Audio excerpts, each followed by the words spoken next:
So, as I didn't get a moment to respond to the check-in question, just real quick, I wanted to respond to that. That I would like to keep my relationships for the future. I think that is what has kept me going and will continue to keep me going. As difficult as it may be to bring into being, I still believe that across the diaspora, despite the challenges that we have and will continue to undoubtedly face, our future can be as bright as we choose to make it. It feels like the whole world is falling apart right now. With the cost of living crisis, with the climate crisis, with wars and genocides snuffing out lives around the world. I was recently learning about the reports of a potentially worst El Nino event incoming this year. And at the same time, I learned that bunkers are being built in the extension of the White House. It is very easy for the weight of all of this to come down on you and leave you feeling despair. I feel that sometimes too. But we do have the power to make a change once we have a vision and we start moving in that direction. Before we sketch that out, a very quick introduction. My name is Andrew Sage, otherwise known as Andrism on YouTube. I use he, him pronouns. I'm a writer and YouTuber and anarchist, and I'm born and based in Trinidad and Tobago. I got my start during lockdown in 2020, and since then I've been trying to learn and explore as much as possible to make the world a better place. After 6 years of sharing on various topics, I'm here now virtually thanks to the Boston Ujima Project team. So shout out to y'all. And through this talk, I hope to add to the vision and the movement that I know is already taking place in Boston, across the US, across the diaspora, across the world. By the end of this presentation, I want us to imagine what could be and sketch some ways that we can forge that better world through prefigurative, alternative economic practices here in the present. It starts, of course, with imagination, which is the spark that brings us to life. Imagination is an essential skill we need to cultivate to create change for the better, to empathize with others, to live our best lives, to work towards something greater. And we can strengthen our imagination in two ways. The first is through nature. As many of us can recognize, human creativity, human language, and human thought is tied to the natural world we evolved in. Our ancestors have long looked to the cycles and processes of nature to guide them, and we still do the same across beaches and hills and valleys too. If you think about the analogies that come by way of our language, of a drop in the ocean, of the calm before the storm, of going with the flow, we find allusions to nature and natural processes all around us. We are in many ways separated from the rest of nature now, just as we have been separated by the displacements that the system has foisted upon our lineage. But we are still part of nature. Of course, we can indeed criticize even the concept of nature as a distinct category. And I also don't want to over-romanticize non-human nature either, because I certainly do appreciate antibiotics and shelter. But I don't appreciate the ways that we have organized our society through monocultures and monopolies that strip us of natural diversity, the diversity that our imagination needs to thrive. The second way that we can strengthen our imagination is through stories. Narratives shape our lives, perceptions, and actions. I'm sure we can all recall an album that shaped the course of our lives and the stories we are told growing up about who we are as a people, positive and negative. Of course, not all narratives are explicitly written out, explicitly stated, but they are implicitly pushed through the media that we consume. One of the most pernicious of these is that this system is the only way. It may not always be outright stated, but it is heavily implied by the overwhelming messages of our media. And it is a narrative that is fatal, that is dooming us. It's clear to me, just as it's clear to our overlords, that we need to shape narratives. Stories are more powerful than facts and figures. I can tell you about all the climate statistics or all the death statistics, or I can tell you about the life and pain of a single victim of tragedy. And one of those will have a significantly greater impact. And one of those are far more likely to compel you toward action. So we need new narratives and stories, not of reboots or dystopias, but a palette of better possibilities. Stories that see our limits as opportunities, stories that inspire action, stories that inspire social revolution. One of those stories may be Solarpunk. If you can think of community gardens in every city block, ecosystems integrated thoughtfully with communities, murals painted on the walls, and the free time to enjoy every facet of life, you can envision Solarpunk. I talk about Solarpunk quite a bit in my work because Solarpunk has provided me with a story that I can enter into dialogue with and help to shape, one that is informed by a grounded hope in spite of the bleakness of our future. It is mostly an aesthetic, but it may also be a literary genre or a dispersed action-oriented movement. Everything from imagining our collective futures to actually creating it. Above all, it is a vision, a narrative, always open to interpretation and contextual refinement. Beyond the limits of capitalism and the rift between humanity and nature, beyond what to avoid and toward what to hope for. It says that no matter how terrible our circumstances, we can rebuild our connection with nature and with each other. We can tell a better story. Though climate change continues to descend upon us with centuries of damage culminating in catastrophe, with many of us in the global south on the front line of its worst impacts, still there is hope for a future and present better than yesterday. What I appreciate about Solarpunk especially is that it asks us to explore how we sustainably relate humans, nature, and technology. There's healthy debate and disagreement within the solarpunk space on what that means exactly. Some lean toward very high-tech visions of automation and solar panel mega projects. Others, like me, look toward more accessible practices, DIY-oriented technologies that we can build and repair ourselves, stuff that minimizes negative impact on the earth, like solar ovens, grey water recycling, repair cafes, using natural building techniques like adobe and bamboo, community gardens to help reclaim our food sovereignty, energy associations directly organized by the people who use that energy. Authors, artists, thinkers, and practitioners of all stripes have directly and indirectly contributed to the broad vision of what solarpunk could be. One author, Elijah Claude, emphasizes that we can still do more to bring Black voices and stories to the forefront of solarpunk visions.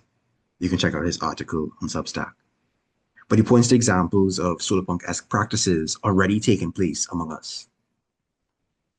Roots and Earth Family Farm in Atlanta, Project South with their mutual aid and gardens, Green Clothes Collective with their permaculture, Corporation Jackson in Mississippi, the West Africa's Great Green Wall, and even look into history with practices like marronage, seed preservation during slavery, and herbal remedies that all show how Black communities have embodied regenerative, hopeful living.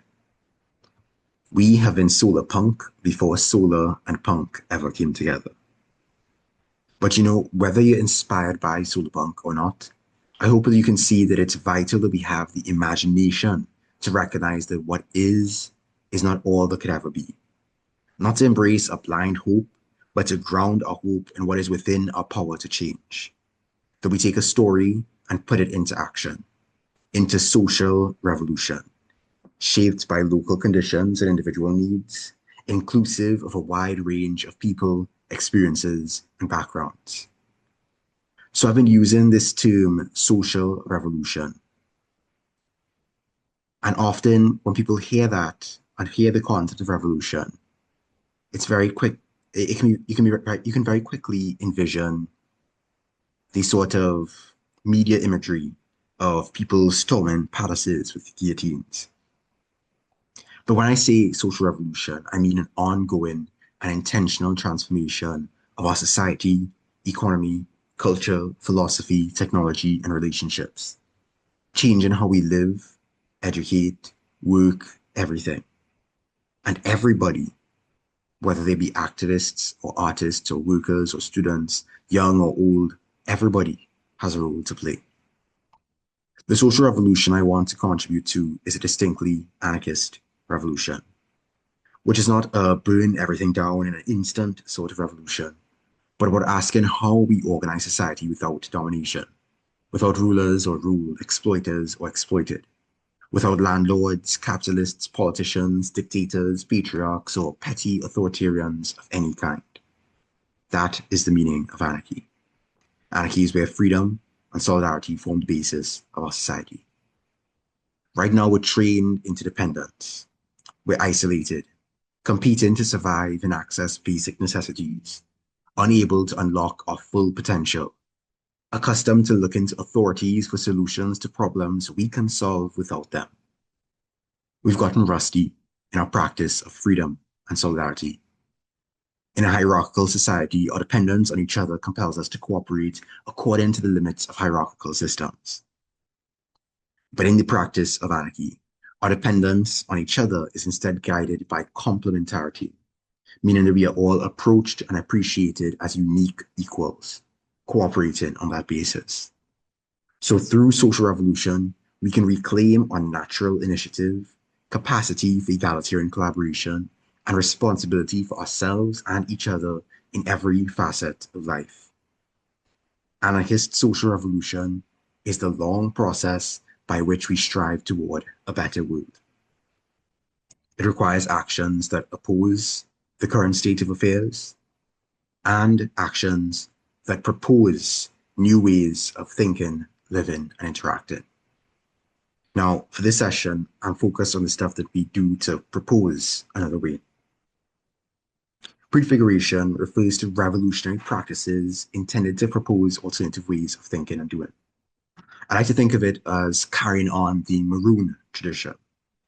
For those who may not know them, the Maroons were enslaved Africans who escaped their conditions of enslavement, who ran away in petty and grand ways to establish communities on the outskirts and outside of the dominant colonial order. Maroon communities still exist today in Suriname and in Jamaica, and shaped the course of history across the southern United States, across the Caribbean, and even across South America, particularly in Brazil. The Maroons obviously did not completely dismantle the system, but they made attempts to subvert it, to resist it, and to establish a life beyond it.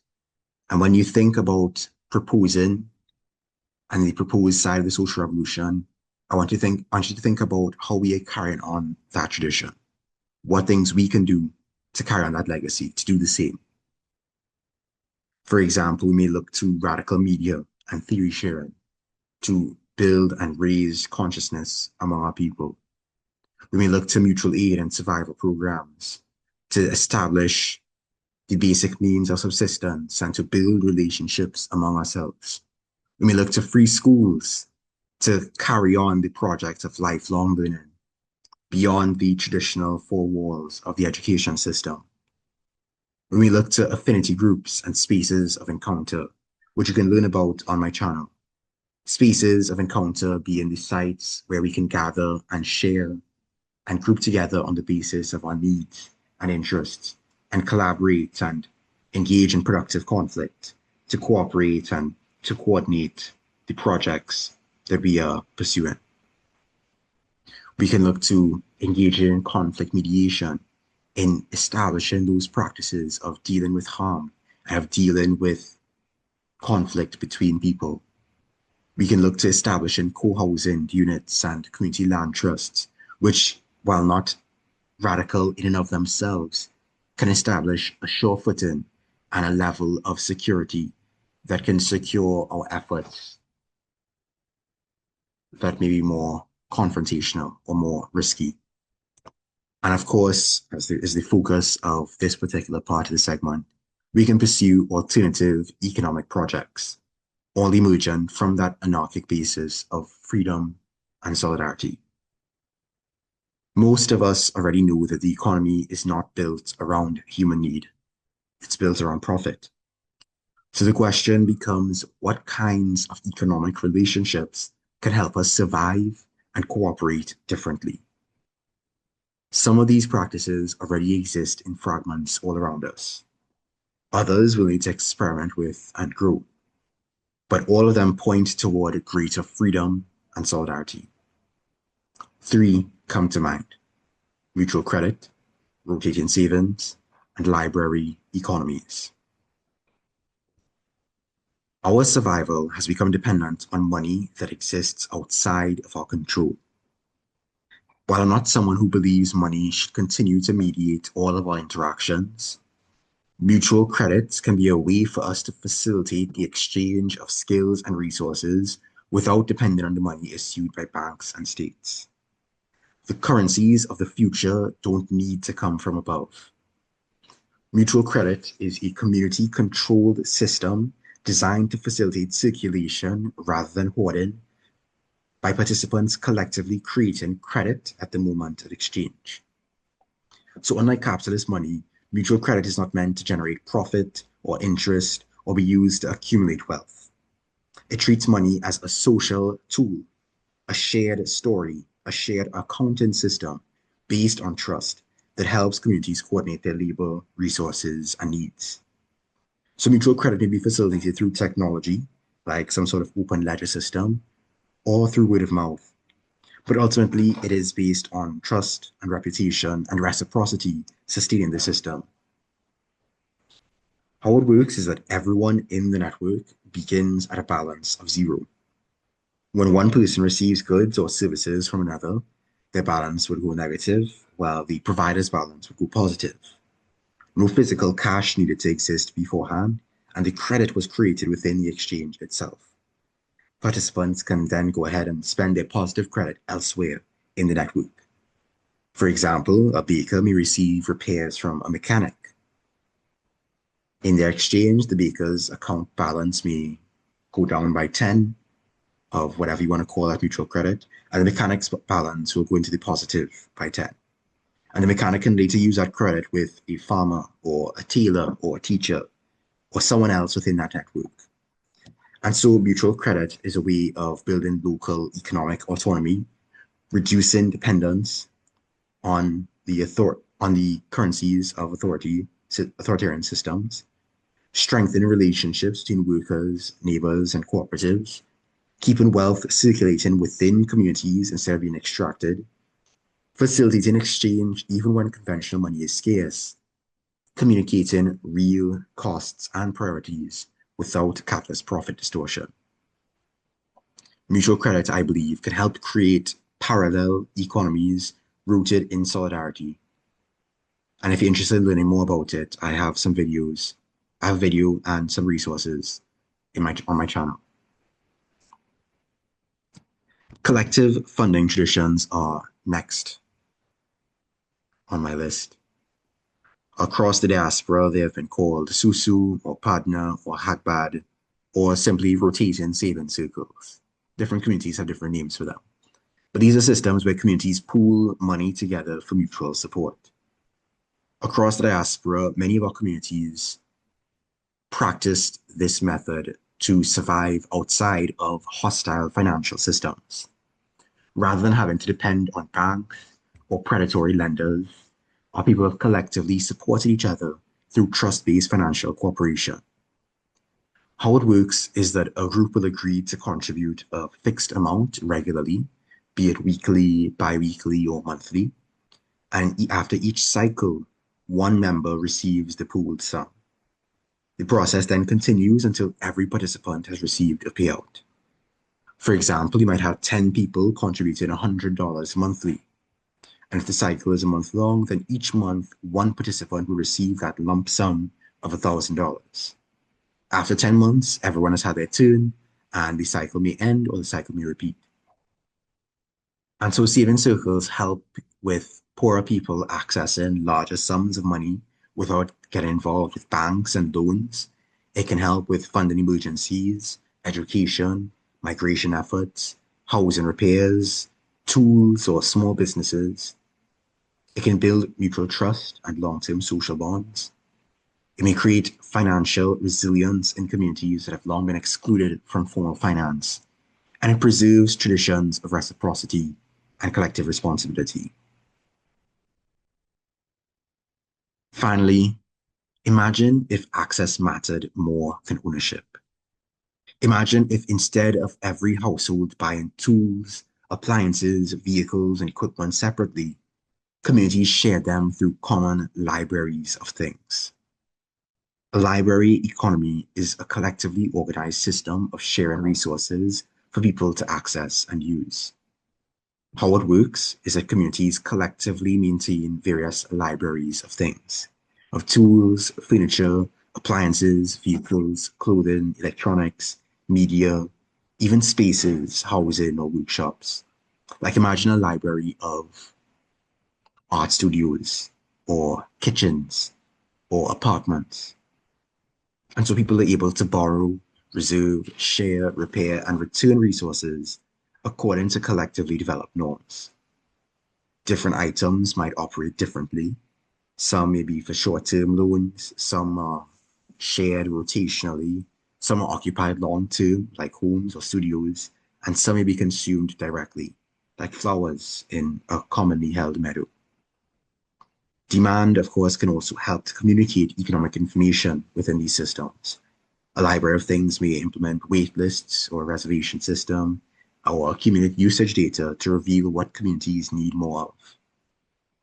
There have been various tool libraries and other libraries of things established around the world, but we can take them a lot further. And through them, through library economies, we can reduce wasteful overproduction and duplication. We can expand access to useful goods regardless of income. We can lower environmental impact through shared use and repair. We can help in guaranteeing the irreducible minimum necessary for human dignity.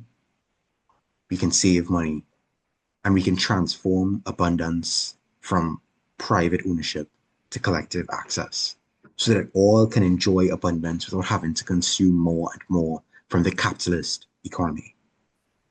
Again, this is a topic I talk a bit more about on my channel, so you can check that out if you're curious.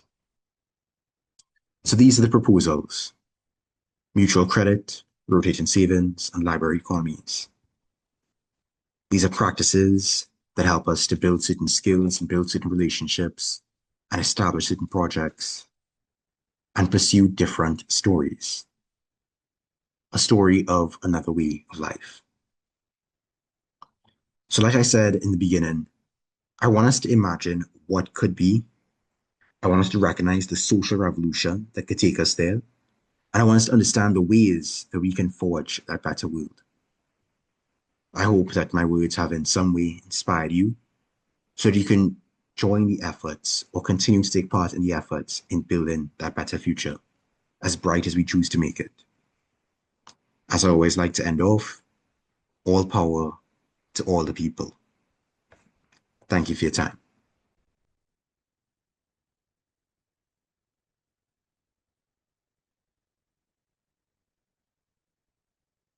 I'm available now to take any questions that anyone may have. Thank you so much, Andrew. That was incredible. Let's see who has any questions. Please raise your hand if you have any questions. And then I know we have folks in person. So also, do folks in person have questions first?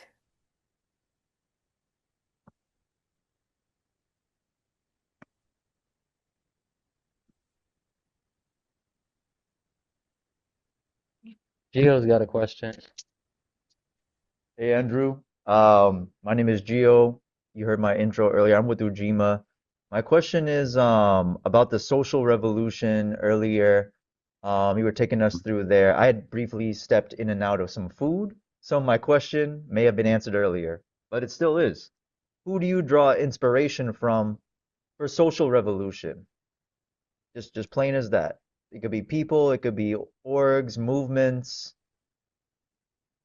plants even. I draw a lot of Social. inspiration from the history of Marinage. I still don't know how it's pronounced. But from the practice of Caribbean people, from Black people really across the diaspora, who were able to struggle against the system and also establish a way of living beyond that, even when they could not entirely overcome the order of their day. And so that is a major source of inspiration for me. I also take a lot of inspiration from the internationalist struggle found across the history of anarchism. I take some inspiration from the Pan-African struggle, and I'm just generally inspired by any person that asserts with pride that they refuse domination in all its forms, whether they consider themselves to be anarchists or not, as long as they are consistent in their opposition to class-based hierarchies, religious-based hierarchies, racial hierarchies, any system that gender hierarchies, any system which places one person or group above another, as long as they're committed to that fight against it, I draw from them and want to be part of that chorus.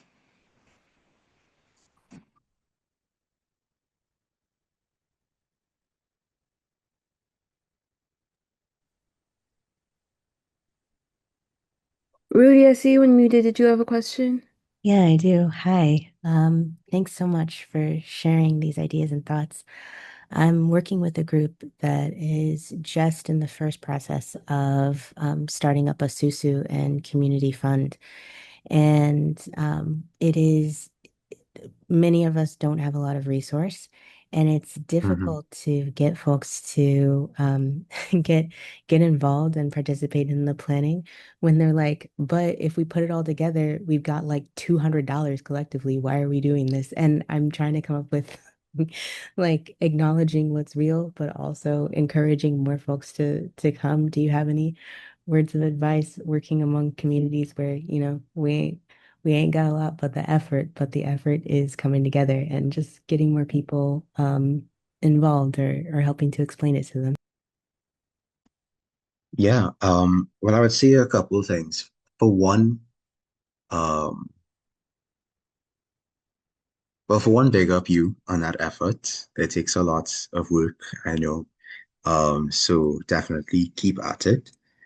But in terms of advice, I would say that we need to look to the intention of the susu, um, particularly what need it's intended to serve, right? So traditionally, susus would have been focused on helping people with family emergencies or repairs around their home or healthcare needs. And of course, it's not much, it's difficult to scrape together, but I mean, this is what our ancestors were dealing with when they were completely excluded from banking systems and they had to find a way to bring their funds together.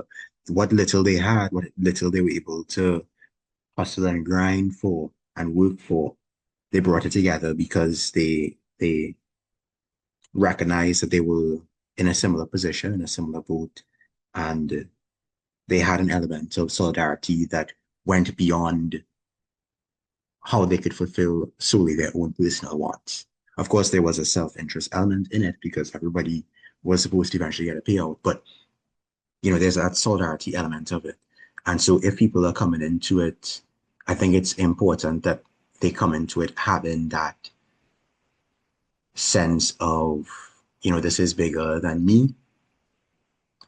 And then another thing I would say to kind of make it more practical for people, because I do empathize with the difficulty of, like brought together what we have and it's just like $200, is maybe thinking about how might the cycle be shifted around differently. So how might it, for example, be that contributions are still monthly, but the payout is every 3 months instead of every month. So there's a bit more accumulation, that there's a bit more uh, of a lump sum available to people. But I think it ultimately goes back to like what it is that people are coming into it for, what the intention is, and if they feel like this rotating savings is something that can help them to not only build relationships with each other, but also to recognize that everyone is struggling and they all have these different needs and they're coming together to try and meet those one lump sum at a time. Thank you. Solidarity. I've I seen a couple yes, go ahead. questions in the chat.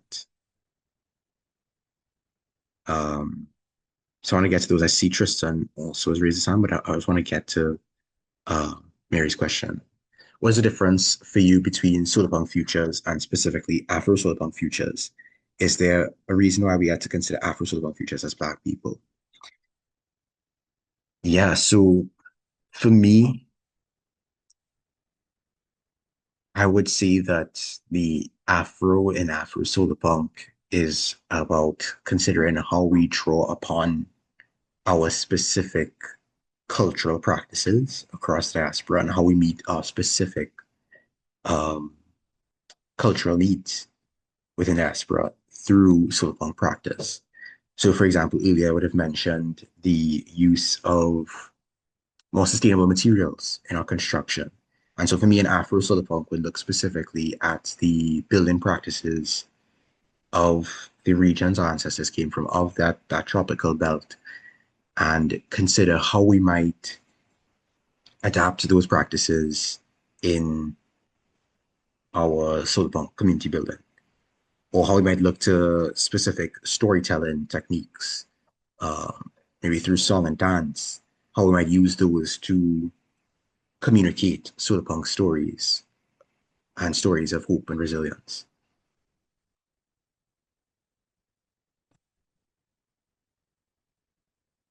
And so I hope that has somehow answered the question. I want to get to Tristan's question and I'll get back to um, chat again. Appreciate it. And there's some really, really great questions in the chat, so please do get to them. Good evening I again. will. My name is Tristan Thomas. I work for Alternatives for Community and Environment, also known as ACE, environmental justice nonprofit based in Boston. My question for you, Andrew, is what opportunities are there for organizing across geographic boundaries? So, how can folks here in Boston work with folks in Providence, work with folks in Philly, to work with folks down in the island to advance a vision for an Afro solar punk future? I mean, this is a question that has come up for me before. I would say that we need to think about what relationships you're building first and foremost. And it's only through building that relationships that you'll see what specific needs you're able to meet. You know, you don't necessarily go in with assumptions about what people from a particular place need. You want to go in with an open mind, an open heart, and with relationship building, you know, there may be an element of transaction to it, but we also want to do things differently, approach how we interact with each other differently. And so, I mean, there are various communication platforms, there are various initiatives that people take in the past. I know there have been exchanges where people would just go and visit and establish relationships that way, or they'll start with, you know, internet connections and just have that relation go from there. There, of course, sometimes one-way relationships in the sense of direct aid rather than mutual aid. So you'll see that with donations toward people on the islands who have experienced the devastating effects of various hurricanes. That would be an instance where you might be able to take that direct aid relationship and build on top of it to create a more mutual exchange of people and resources and ideas and, seeing what could flourish from there. Um, Unfortunately, we're in a position right now where you kind of have to know people to know people. There's not necessarily an infrastructure in place beyond the luck of the draw of stumbling upon a person's profile or stumbling into a relationship. And so I think it would be useful if we were to create digital and IRL spaces where people can start to establish those connections um, intentionally. So we might have some kind of gathering or even workshop or event where people are able to communicate across the network that, hey, this is happening, come in, we can make these connections and work from there. And that's just what's coming off the top of my head for now. But I hope that's able to help someone. Yes, thank you.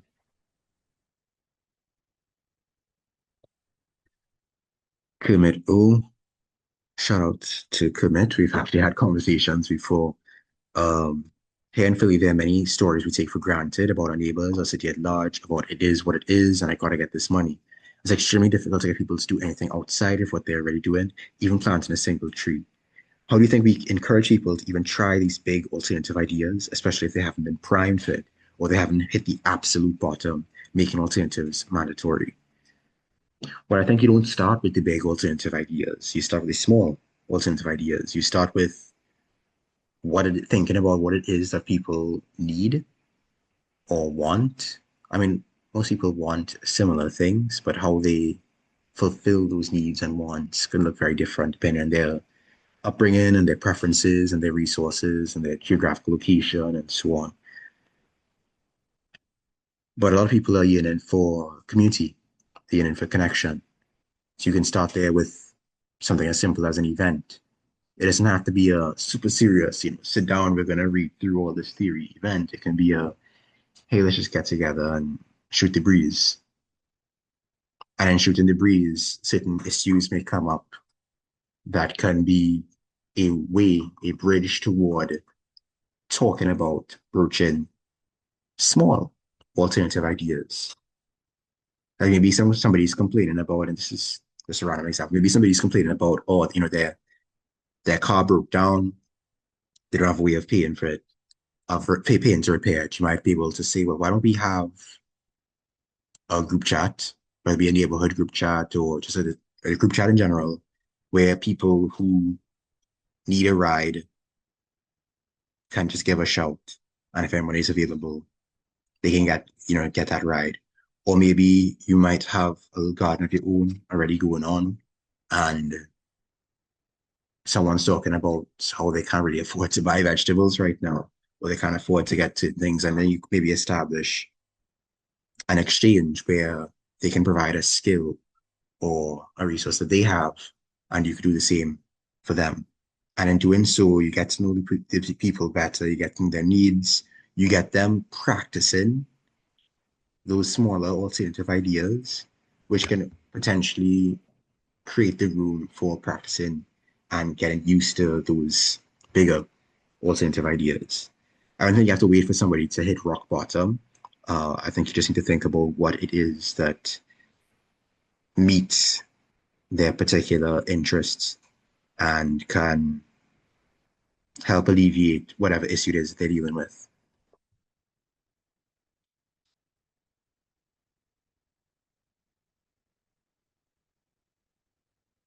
Oh, another question from James.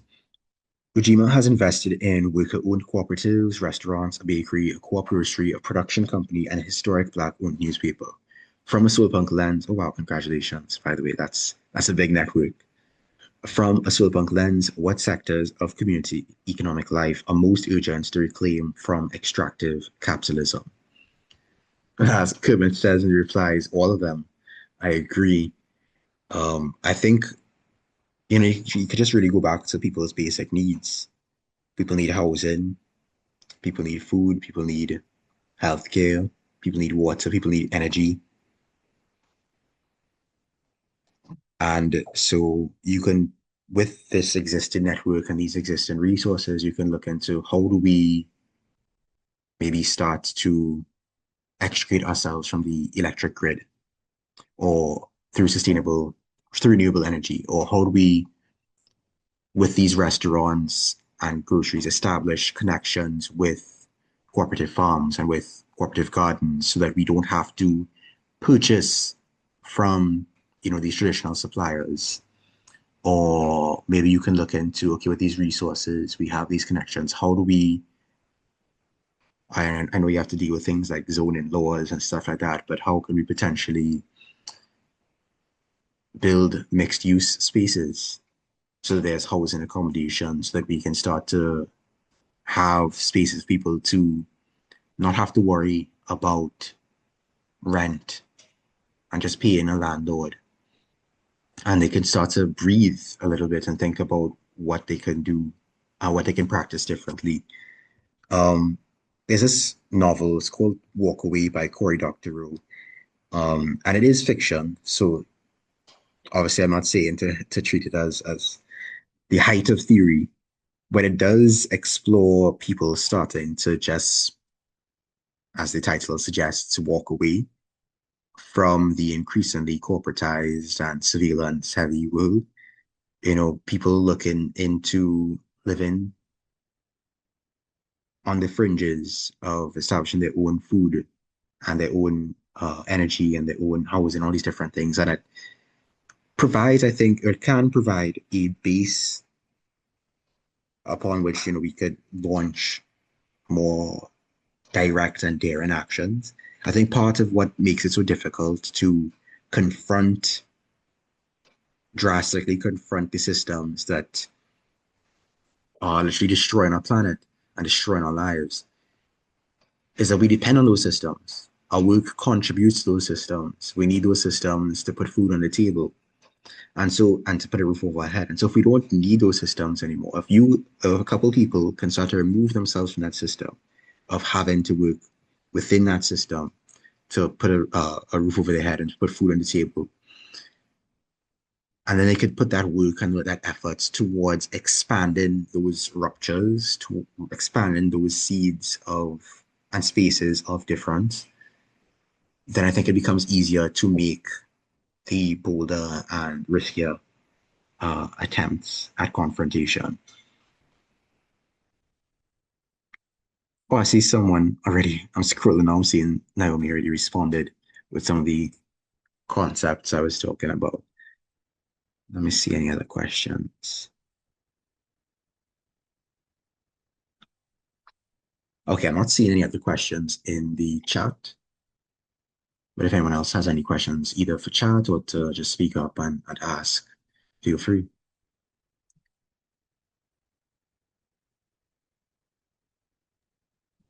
I'm wondering. Oh, I see James' question. Which industries or sectors should a community-controlled fund refuse to invest in, even if they generate returns? Oil and gas, military industrial complex.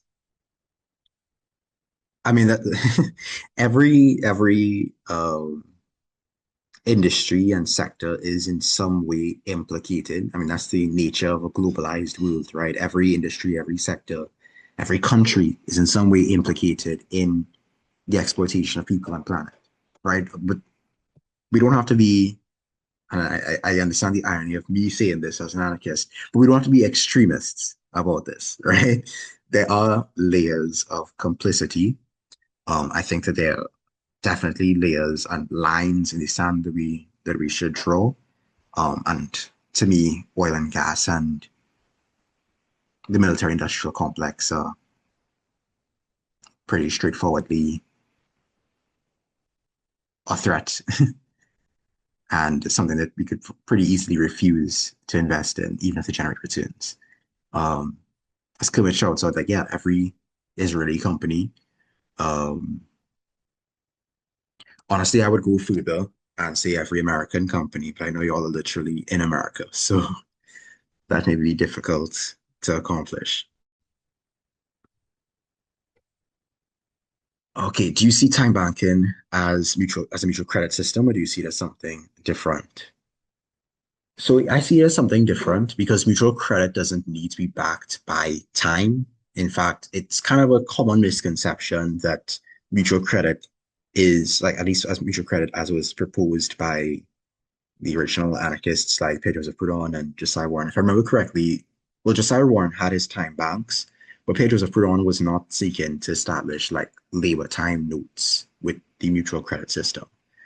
Um, Mutual credit can be backed by commodities. Sure, it could be backed by time potentially, but I really see it as just being backed by trust. I just see it as a way of like having a ledger of giving and receiving, just as transparent and that ensures that those exchanges are reciprocal and fair. But I don't think that it has to be backed by time or anything in particular. It just has to be backed by trust. You know, the money that we spend every day is really not backed by anything except trust. In this case, trust in the government that is co-signing that money, and also trust that other people are gonna accept that currency. So, you know, I see proposals like, oh, we need to go back to gold-backed currency, or we need to go to like a labor or time-backed currency. And I'm not like poo-pooing like time banking. I think it has its uses. I think it encourages people to think differently.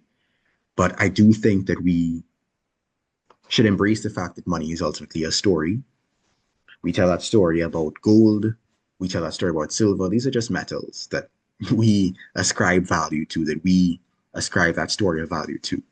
And fiat currencies, the currencies of various governments around the world, those are again backed by stories and backed by trust that people will accept it in other places. And so for a mutual credit system to succeed, it just needs to be a network of people who will accept that credit. You know, so it's just a matter of linking up different individuals and associations of workers who are willing to accept that, yeah, you know, we will pay for that with this and we will accept payment for that with this. It's all made up at the end of the day, you know?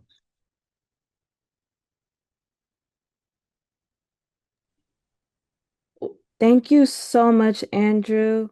That was a great response to that. Super helpful.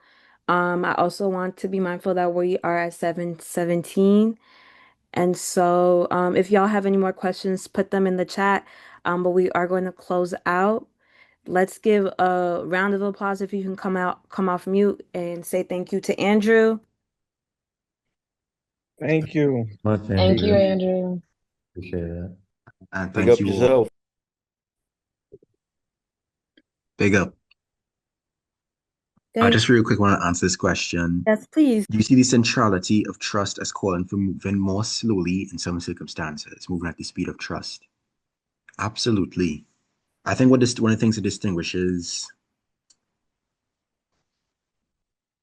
a lot of these alternative proposals from the capitalist economy that we are accustomed to is that it does rely on at least the early adopters, the starters of these particular projects to take a risk and to reach out and accept the risks that come with it. But with that reaching out and the hands meeting that reaching out, I think that you can slowly build that trust. And I think trust can be a multiplying force. It takes time to build, but I think that as it grows, it really it matures and it is able to expand as more and more people can recognize what that trust has accomplished. You know, the thing about the trust of mutual credit in particular is it doesn't even necessarily have to be that every person trusts, like on an intimate, like platonic or romantic or relational level, every person trusts every other person. in that network. It just has to be that these people have collectively agreed to trust in that collective agreement. And so, that takes time to build, but I think the fruits of it speak for themselves.